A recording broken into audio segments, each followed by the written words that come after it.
Under a microscope, a cell extends tendrils, grabs the surrounding web of structural fibers, and pulls them tight. This structural web is the extracellular matrix, or ECM, a dynamic, physical environment that cells constantly remodel to move and communicate. To migrate through tissue, cells exert pulling forces on this matrix, known as cellular tractions. As the cell pulls, the ECM fibers stretch, align, and pack together, which directly increases the local stiffness of the environment. This two-way mechanical conversation between a cell and its environment is a process called mechanoreciprocity. Cells have evolved to react to this stiffness. As they sense a more rigid environment, their internal motors generate even stronger traction forces. This creates a paradox. If pulling stiffens the matrix, and a stiffer matrix triggers more pulling, it implies an infinite runaway escalation of force. Biological systems have a physical limit to this feedback. Instead of an infinite escalation, the system undergoes a sudden transition, a mathematical shift that drives biological action. This is modeled by a cell monolayer on a strain-stiffening substrate. The left panel shows the baseline, a relaxed fiber network. As cells pull the network horizontally, blue arrows demonstrate fibers densifying. This rigidity amplifies cellular reactive forces, represented by the internal red arrows. This active feedback loop is absent in standard Petri dish experiments, where cells sit on glass or plastic surfaces that never change their rigidity. Standard linear models assume materials respond the same way regardless of the force applied, which fails to capture the reality of living tissue. To understand complex events like tumor metastasis, we have to build a mathematical model from first principles. Building that model requires quantifying two specific variables, matrix elasticity and cellular contractility. Solving for the intersection of these two variables reveals the exact physical trigger that forces a cell to transition into an invasive state. This chart tracks stiffness under increasing strain.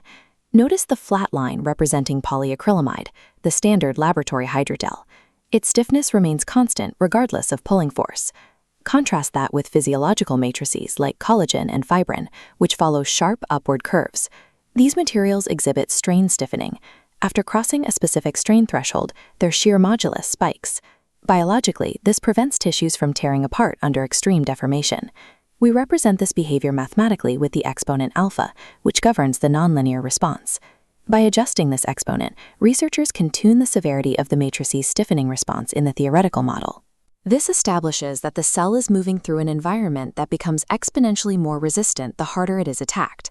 Now, we shift our focus to the engine driving the force, the cell's internal contractility. While cells increase their pulling force as the substrate stiffens, this chart shows that the scaling is not infinite.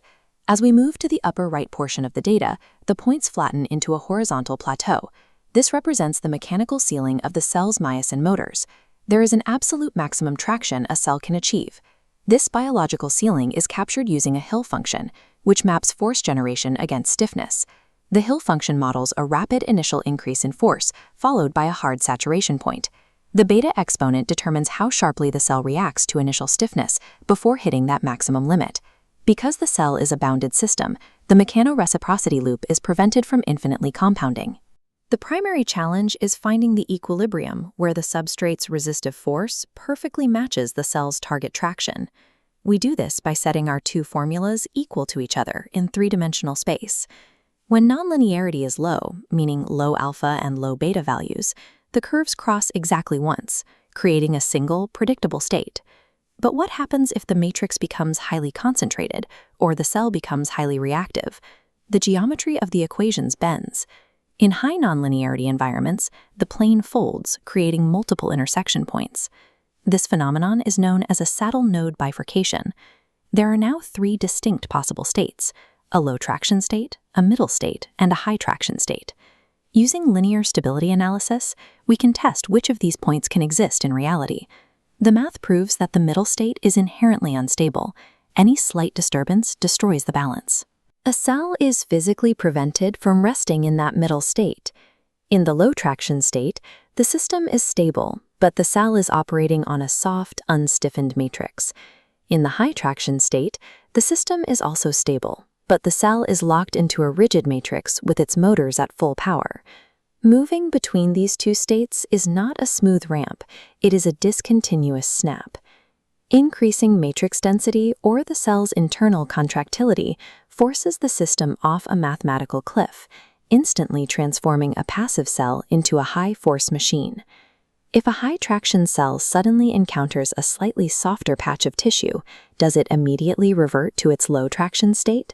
The answer lies in hysteresis, where a system's current state depends on its history. Because of the bistable switch, the cell effectively remembers its high-force state. To break the cycle, the environment stiffness must drop significantly. This hysteresis provides biological robustness, preventing migrating cells from being derailed by microscopic variations in their environment. This mathematical theory maps directly to the reality of human biology. As a tumor stiffens the surrounding matrix, this traction transition could be the mechanical trigger that initiates invasion. The same phase transition likely assists in collective cell migration to heal wounds or aids in embryo implantation. Life relies on biology and chemistry, but complex cellular behavior is ultimately governed by physical constraints and the mechanics of the environment. If you enjoyed this video, please give a like and subscribe. And what would be really helpful would be some suggestions for future videos. Today's video was brought to you by Synestec Systems LLC, founded by Shane Persinger.